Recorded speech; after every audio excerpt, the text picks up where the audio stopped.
तो दोस्तों, क्योंकि सास भी कभी बहू के आज के एपिसोड की शुरुआत वहीं से होती है जहां तुलसी और मुन्नी नॉयना की दो रिपोर्टों के बारे में बात कर रहे होते हैं। जब मुन्नी कहती है कि उन्हें ये बात सबको बता देनी चाहिए तो तुलसी उसको रोक देती है। वो समझाती है कि जब तक उसे खुद पूरा सच पता नहीं चल जाता कि कौन सा रिपोर्ट सही है और कौन सा गलत, तब तक वो आधी अधूरी जानकारी के साथ परिवार को और परेशान नहीं कर सकती।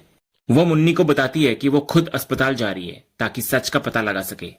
जब मुन्नी उसके साथ चलने की पेशकश करती है तो तुलसी उसको मना कर देती है और उसको घर पर रहकर सब कुछ संभालने की जिम्मेदारी सौंपती है। ये कहकर तुलसी वहां से चली जाती है।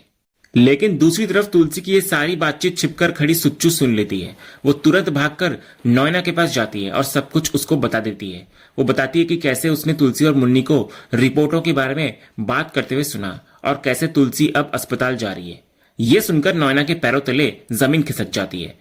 तभी सुच्चू एक पल के लिए ये उम्मीद जताती है कि शायद वे किसी और रिपोर्ट की बात कर रहे हों, लेकिन नॉयना कहती है कि वे इस वक्त कोई भी जोखिम नहीं ले सकते, क्योंकि उसे पता है कि अगर तुलसी को सच पता चल गया तो सब कुछ खत्म हो जाएगा।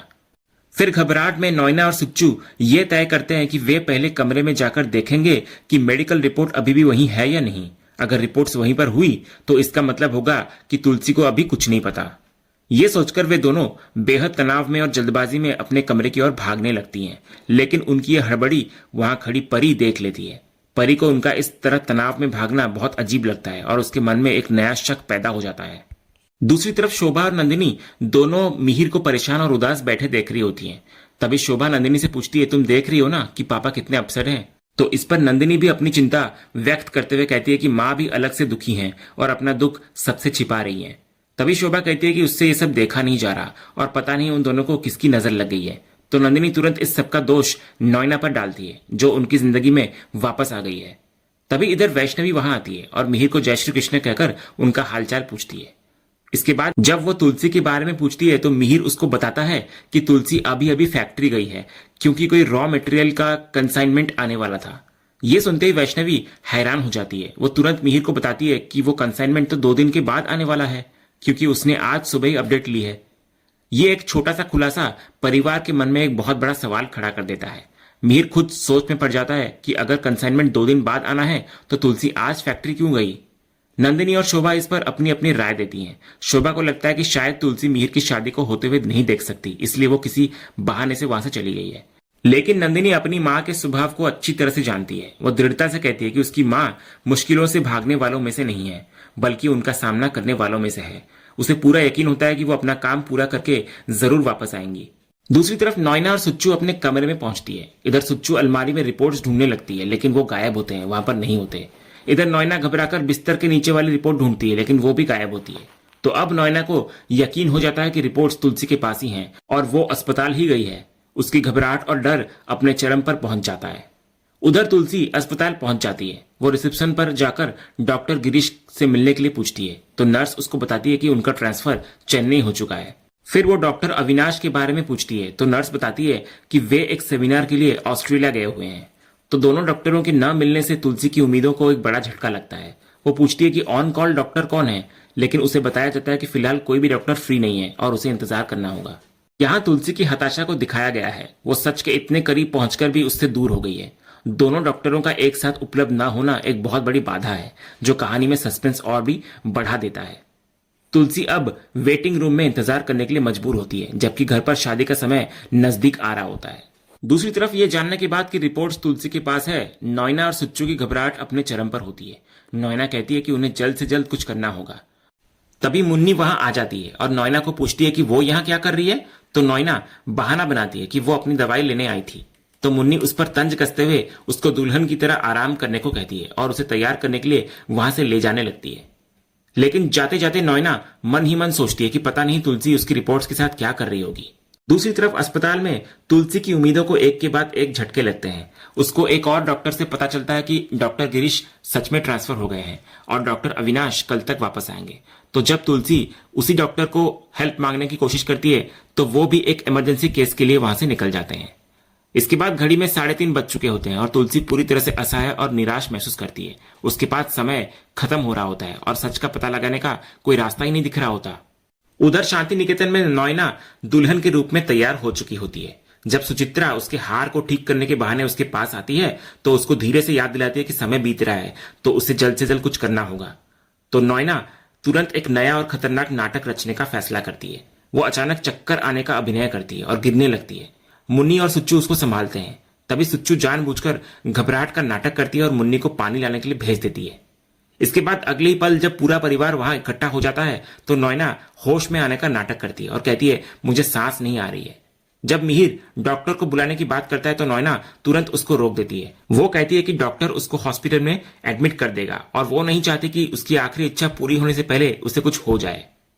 फिर चक्कर आने का नाटक करने के बाद नॉयना एक और बड़ा भावनात्मक दाव चलती है। वो सबके सामने सुच्चू से कहती है कि मुझे तो लगता है कि मैं शाम तक भी नहीं बचूंगी।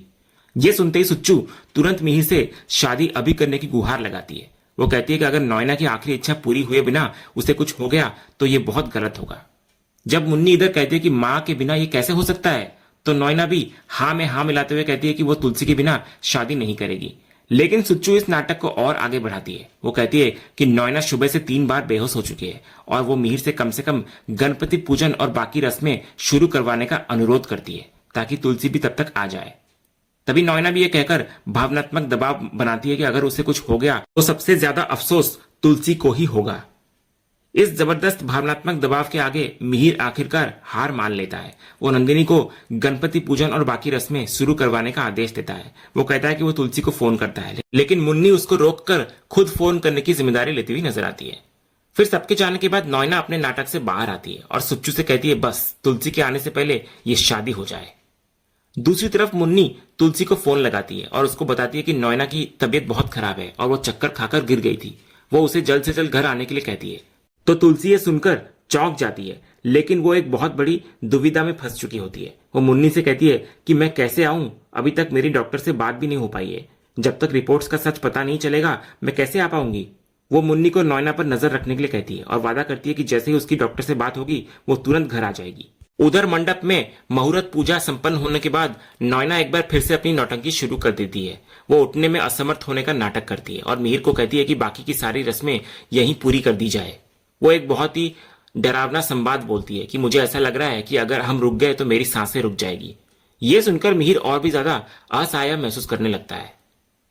दूसरी तरफ अस्पताल में तुलसी डॉक्टर अविनाश से बात करने के लिए बेचैन हो रही होती है। उसकी उम्मीदें लगभग खत्म हो चुकी होती है, लेकिन तभी उसे एक अच्छी खबर मिलती है। उसे एक डॉक्टर से पता चलता है कि डॉक्टर अविनाश का सेमिनार जल्दी खत्म हो गया है और उनकी फ्लाइट लैंड करने वाली है। वो बस 1 घंटा इंतजार करे तो उसकी मुलाकात डॉक्टर अविनाश से हो जाएगी। ये तुलसी के लिए एक बहुत बड़ी उम्मीद की किरण होती है। लेकिन ठीक उसी समय उसको मुन्नी का फोन आता है और पता चलता है कि नॉयना शादी अभी करने की जिद कर रही है। तो इस पर तुलसी तुरंत स्थिति को संभालती है। वो मुन्नी को फोन पर होल्ड पर रखकर करण से बात करने के लिए कहती है। इसके बाद जब करण को सब कुछ पता चलता है तो वो गुस्से में कहता है कि वो सीधा पापा को जाकर सब कुछ बता देगा, लेकिन तुलसी उसको रोक देती है। वो उसे समझाती है कि जब तक उनके हाथ में ठोस सबूत नहीं है वे कुछ नहीं कर सकते। अगर नॉयना सही निकली तो बहुत बड़ी बदनामी होगी। वो करण को अपनी कसम देकर चुप रहने के लिए कहती है और उससे अनुरोध करती है कि वो किसी भी तरह 1 घंटे के लिए शादी को रोक कर रखे। तो करण राजी हो जाता है। इसके बाद करण अपनी मां की कसम से बंधा हुआ एक नया प्लान बनाता है। वो जानबूझकर मंडप के सामने जोर जोर से फोन पर बात करने का नाटक करता है, जैसे वो गौतम से बात कर रहा हो। वो खुश होकर कहता है कि तू आ रहा है, ठीक है, जल्दी से आ जा, सब लोग बहुत खुश होंगे। फिर फोन रखने का नाटक करने के बाद करण मिहिर को बताता है कि गौतम का फोन था और वो शादी में शामिल होने के लिए आ रहा है। वो मिहिर से कहता है कि गौतम उसे फोन करने की कोशिश कर रहा था, लेकिन उसका फोन आउट ऑफ नेटवर्क था, इसलिए उसने उसे फोन किया। इसके बाद करण अपनी बात को और भी ज्यादा विश्वसनीय बनाने के लिए एक भावनात्मक तर्क देता है। वो कहता है कि गौतम मुहूर्त के समय तक ही पहुंच पाएगा और अगर शादी जल्दी हो गई तो उसका आना बेकार हो जाएगा। वो मिहिर को याद दिलाता है कि गौतम का इस शादी में आना ही बहुत बड़ी बात है और अगर वो इसे मिस कर गया तो वो इस बात को अपने दिल पर ले लेगा। वो मिहिर से अनुरोध करता है कि वे थोड़ी देर रुक जाएं और गौतम को आ जाने दे, लेकिन करण का ये दाव काम नहीं करता। सुच्चू तुरंत बीच में आकर इस योजना को नाकाम कर देती है। वो करण से कहती है कि तुम देख रहे हो ना कि दी की हालत क्या हो रखी है। वो याद दिलाती है कि ये कोई सामान्य शादी नहीं है और सब जानते हैं कि ये क्यों हो रही है। वो एक डरावनी संभावना जताती है कि अगर तब तक नॉयना को कुछ हो गया तो। वो मिहिर से कहती है कि प्लीज देर मत करो मिहिर। तो इस जबरदस्त भावनात्मक दबाव के आगे करण भी हार मान लेता है। वो समझ जाता है कि नॉयना की मौत के डर के आगे कोई भी तर्क काम नहीं करेगा। वो आगे हारे हुए अंदाज में कहता है कि हाँ, ये सही कह रही है, क्योंकि ये कोई नॉर्मल शादी तो है नहीं। वो कहता है कि जब शादी के लिए सबसे जरूरी लोग यानी कि दूल्हा दुल्हन और पंडित तीनों यहाँ मौजूद है तो शादी शुरू कर देनी चाहिए। ये कहकर वो खुद ही पंडित जी से विधि शुरू करने के लिए कहता है और इस तरह उसका शादी को रोकने का प्लान पूरी तरह से फेल होता हुआ नजर आता है। दूसरी तरफ ऋतिक मुन्नी को परेशान देखकर उससे वजह पूछता है। वो कहता है कि वो सुबह से उसे तनाव में देख रहा है। तो मुन्नी जो सच और झूठ के बीच फंसी हुई है एक बहुत ही मार्मिक जवाब देती है। वो ऋतिक से पूछती है कि क्या उसे उस पर भरोसा है। तो ऋतिक कहता है कि ऑफकोर्स भरोसा है। तो मुन्नी कहती है तो प्लीज अभी कुछ भी मत पूछो क्योंकि सच में बता नहीं सकती और झूठ में बोलना नहीं चाहती। इतना कहकर वो मन ही मन अपनी माँ से जल्दी सच का पता लगाने की प्रार्थना करती है।